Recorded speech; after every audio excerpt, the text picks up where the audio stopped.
This is the local and national news from Fabulous 103 FM, brought to you via YouTube. And it would be fabulous if you subscribed to our YouTube page, with the promise in the future that at different times we'll have subjects that are only available to those who subscribe. So please, subscribe to our YouTube channel. It's easy. Click the subscribe button. And at the same time, click the like button too.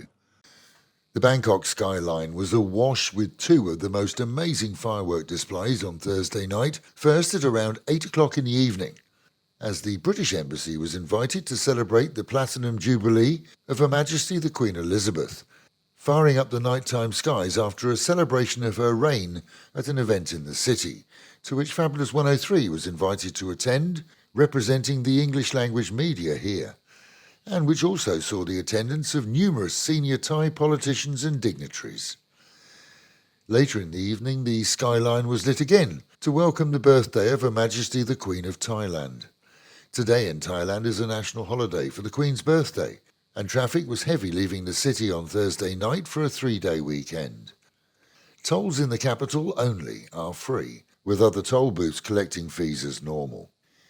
In other news, prosecution will go ahead against an aide to a now-deceased temple abbot who's charged with fraud and embezzlement of 190 million baht.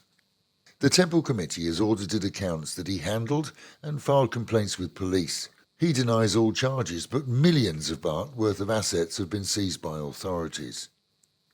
Phuket province is the first province to approve the non-wearing of masks for healthy people in all but the busiest of locations, with mask wearing still required in enclosed places, presumably including clubs and the like.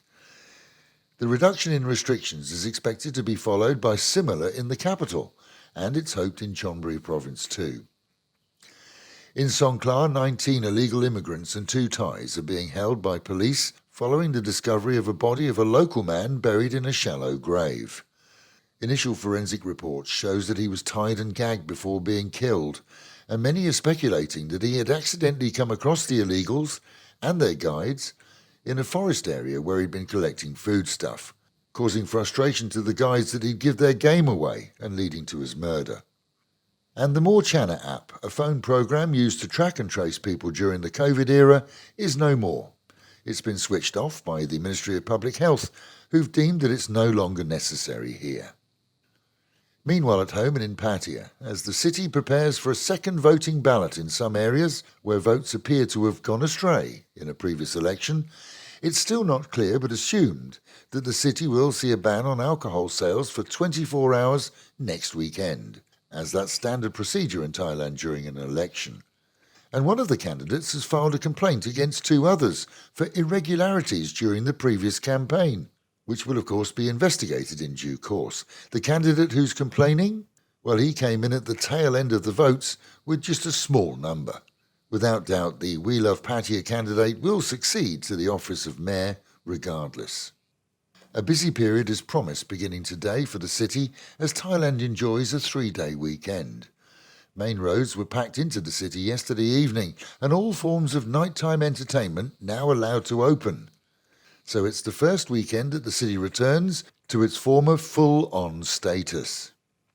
And the Met Office promising a damp weekend, rain at any time, with temperatures of 31 dropping down to 25.